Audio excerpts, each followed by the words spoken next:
Dibawakan oleh penaja utama jelajah Jiwa SME, Unify Business, rakan digital pilihan anda. Welcome back to AWANI, and now we're in the segment of Jiwa SME where Incite Innovations Group IIG, a trailblazer in business growth and efficiency with a versatile suite of services tailored for the retail sector.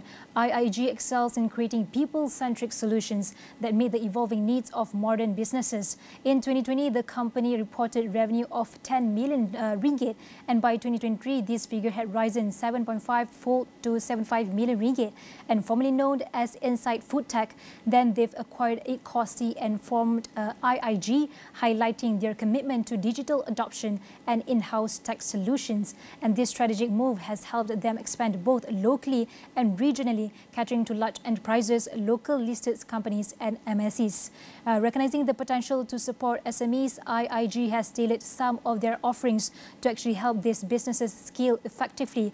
And in Q3 2023, IIG launched Elevate Boss, a unique integrated retail tech solution in ASEAN designed specifically for SMEs. And this innovative solution streamlines procurement, enhances outlet management, improves customer engagement and loyalty, and provides reliable access to capital. So by addressing these challenges, Elevate Boss enables SMEs to adapt to technological changes and strategically leverage advancements for sustainable success. So to discuss further, we have the CEO himself joining me in the studio right now, Tham Lih Chung, the CEO of Incite Innovations Group. Thank you so much for joining me this morning. Good morning. We have seen such changes for SMEs, particularly before and after pandemic. So how can you describe actually the priorities have shifted in SMEs as a whole? Well, overall, the priority for SME remains pretty much the same, right? They still want to focus on growing their revenue, reducing their costs, finding money, funding to bankroll their businesses. But one thing that stands out was they're trying to embrace digitalization as well, right? Because during MCO, it has taught us a lot. How can we do things differently? For example, cashless payment method, or even how do we harness the point of sale system as well, or even get more data from the customer so that we can make more data-driven decision making. Yeah. Mm-hmm. And earlier, what I mentioned or read earlier, it's about the digitalization, the process of digitalizing of each SME. So, in your opinion, what are the primary challenges that is faced by all the SMEs today as a whole? Well, the most primary challenges that they are facing right now is the understanding how digitalization will be able to help them. Mm-hmm. But because most of them, they are traditional business owners, they're not well equipped, or even they do not have the budget to embrace digitalization. Mm-hmm. And we're not just talking about very basic digitalization, because we focus on retail sector. I'm just giving you an example. Let's say a restaurant owners, they have their point of sale system. Maybe they also have invested in a very normal payroll system, right? Okay, but when it comes to understanding your customers, do they have a full suite of data of who are their customers, where are they from, what is their preference, what's their spending per pax, or even what's the birthday, right? Okay, so this involves customer relationship management system, which could be way beyond their budget, right? Okay, so I think first of all is not knowing what they want, and knowing what they want, do they have the budget to meet those requirements? So those are the most important two primary challenges that they're facing right now. One is about education, another one is budget, which is financial resources. Mm-hmm. And as for someone that's already in industry and actually has shifted from the type of business, different type of business to another type of business, what strategies that actually have proven effective for SMEs that can actually they adopt to their own company? Well, very good question. Because we also have served a lot of large enterprises, clients, multinational corporations, and listed company as well. They know pretty well what they want. They have the budget. They want to adopt CRM. They want to have a full suite of automations or even AI. But as compared to the small medium enterprises, they do not have the budget to do it, right? Okay, so we do it differently.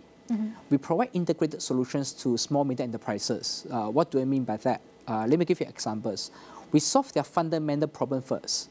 Before we talk about digitalization, we talk about how do we help you to increase your revenue, right? So we provide them with a sales generation solution. How do we help you to reduce your costs by optimizing your supply chain management? So we give them a supply chain solutions and with embedded supply chain financing as well. Third, the most important questions that they always ask is, how do I bankroll all this initiative? Okay, I do not have the funds. But when your revenue goes up, your cost has come down, you have the profit to do it, right? Okay, then the next question is, will the bank come in to support you? If the bank unable to support them right now, we also have a digital lending arm which we're able to give them working capital funding to do that. So when they have the profit, they have the revenue, reduce the cost. Now we talk about digitalization. They feel more comfortable of embracing digitalization right now because they have the financial means to do it. Let's do some comparison. If we were to compare between the rates of digital adoptions before, pre-pandemic and also post-pandemic, how do you see the differences and how do you actually promote this digitalization? I do not have the data in hand with me right now, but just based on my own personal observation, it has increased a lot, tremendously. Even if you go to the restaurants right now, you do not see people ask for cash payments. It's always cashless, or even do it now. So the government has done a lot of initiative, even including PayNet, right? Okay, increasing the awareness of the people of using cashless as a payment method. That's one. Second, you also realize that there's a changes in behavior. You do not need to engage with the with the staff anymore. Correct. You can just place your order via a QR code. Yes. Right. So QR code is very prevalent. So with this, it also has affected the back-end adoption of the retail operators. They are looking at from how do they get this kind of integrated solutions from when customer places an order, the order goes to the point of sale system, and how does it affect their back-end operations? How does it affect their inventory management as well? And does this link back to the accounting software?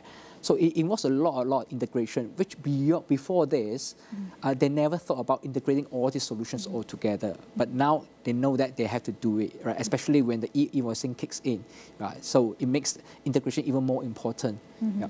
So that is what I've observed, even among the small, medium enterprises, the understanding how important it is. And I believe a lot of SME owners are watching right now, so you can actually explain in what ways or how do IIGs actually help integrating this digital adoption for SMEs, and what are the ways, how can they actually start? I think we should start with more education first of all. Okay, let me just share with you our approach, right? Normally we analyze their business model, we understand what they are doing, and we identify gaps. What is the gaps, and also what is their targeted, what they want to achieve, the objective as well, right? Okay, so mainly we look at the top line, which is the revenue, and the bottom line. And let's say this is a target they want to achieve in the next 2 or 3 years to hit a revenue of 10 million, but now they're only doing 1 million, right? Okay, what are the things that they need to adopt in order to reach from 1 to 10 million? It's not just about digitalization. It's also about opening different kind of sales channels for them, or even is there any way to reduce their costs through optimization, or are they able to bring their solutions or even their products outside of Malaysia as well? So we are also able to assist them by achieving all these objectives, because when we deal with large enterprises, we deal with supermarkets, we deal with department stores, we are able to bring their products through our channels to reach out to a wider consumer base, through the department stores, the supermarkets channels. If they have a very good products, which are mainly, say, halal certified products, right? We can even bring them overseas to our clients. We have clients which are based in Indonesia, Singapore, Brunei, and we are talking to potential clients in Philippines and Thailand as well. So we'll be their gateway to open the doors for them to penetrate ASEAN countries outside of Malaysia as well, right? So when they have all this, volume comes up, then they need to think about automation, improve the efficiency through operational digitalization as well. So this is where the rest of the technology comes in. So this is our typical approach when we talk to the SME with the mindset of helping them to grow. At the same time, we also introduce other so-called like-minded business owners to them, so that there is a peer-to-peer learning and sharing session.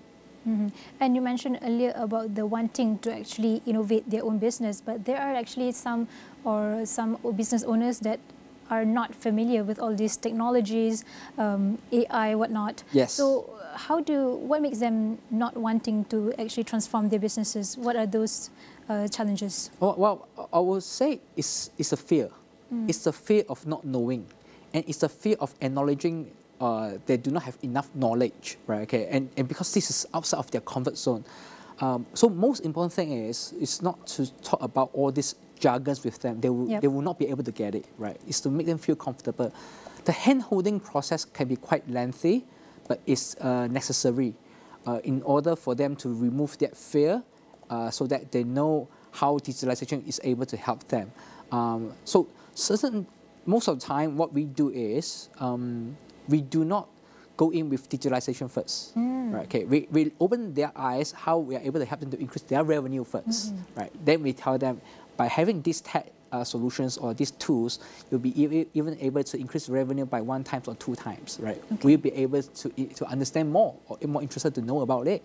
From that approach, they'll feel very, very comfortable because that solves one of their major problems, which is how do they increase their revenue. So we always want to overcome the pain points first before we talk about digitalization. So does that mean you give assistance depends on or give different approach depends on the sizes of the business? Yes, we do that. Okay, different sizes of businesses, we need different approach. Okay. So this is a very people-centric solutions, right? And we want to know as well what strategies that you use to actually tackle the critical issue of limited access towards finance for SMEs. Well, the SME is a very underserved segment. Even though the banking industry, they understand this, and we can also see that there's a huge uptick when it comes to lending money to the SME segments, but it's still not enough, right? Hence, there are other alternative funding solutions that came out a few years ago, such as you have the peer-to-peer lending platform, you have the digital lending as well, and at the same time, you have equity crowdfunding for SMEs to tap on all these regulated platforms to raise funds.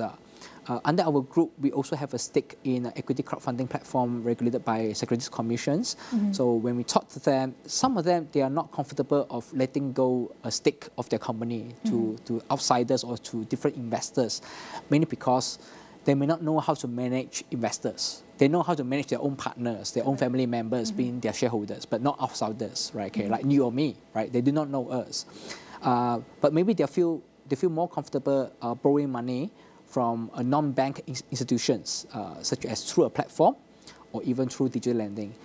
This is the reason why we have gotten the online money lending license from KPKT with the aim of helping them to give them a working capital to bridge them through until they get a loan from the banks, right? So we're not talking about 1 million, 2 million kind of loan size. We're talking about maybe 100,000, 200,000, which is good enough for them to carry out some initiative such as marketing initiative.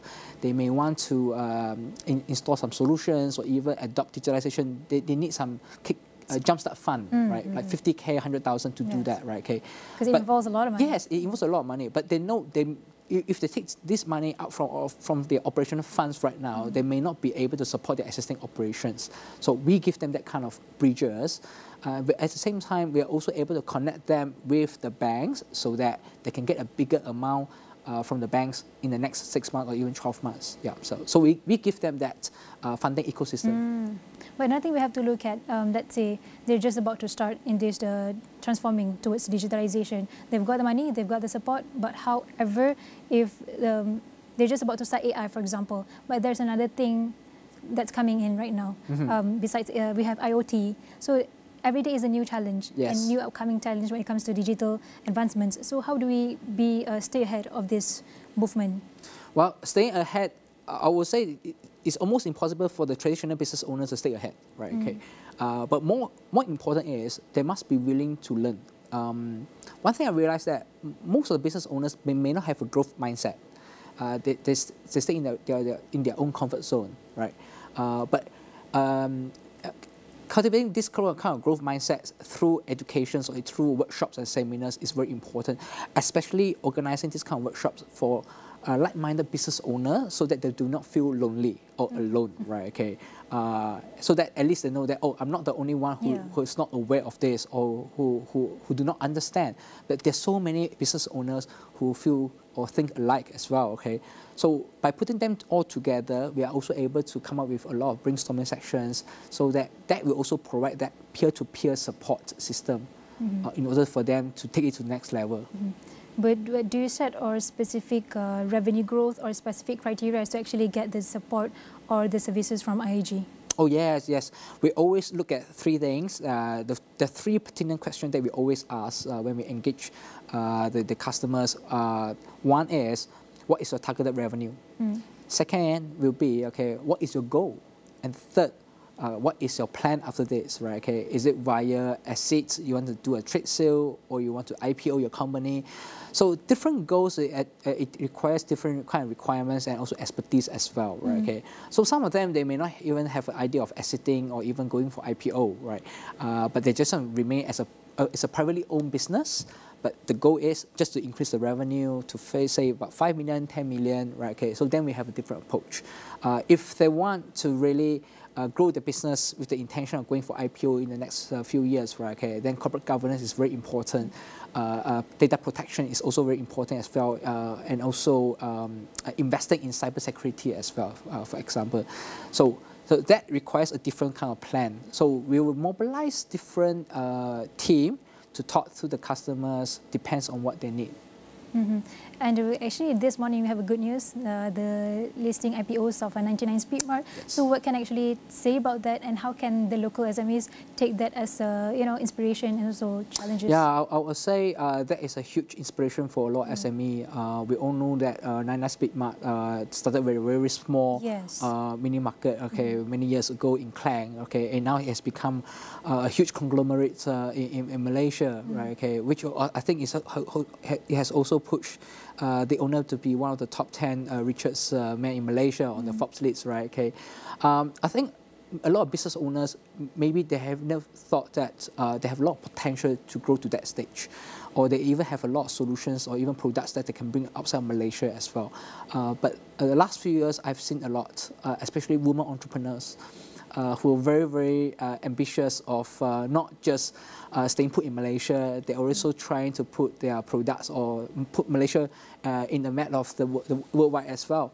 I think with more and more huge listing exercises on Bursa, that will give all these, it's a very good examples for all these small medium enterprises in Malaysia. Amazing, thank you so much. I would like to say again, thanks to CEO of Incite Innovations Group, Tham Lih Chung. Thanks for joining me in the studio this morning and sharing about SME's trajectory, post and pre-pandemic. So again, thank you so much for watching, and that's all for now. For AWANI, I'm Nabila Khalida. Thanks for watching. Thank you so much. Thank you. Dibawakan oleh penaja utama jelajah Jiwa SME, Unify Business, rakan digital pilihan anda.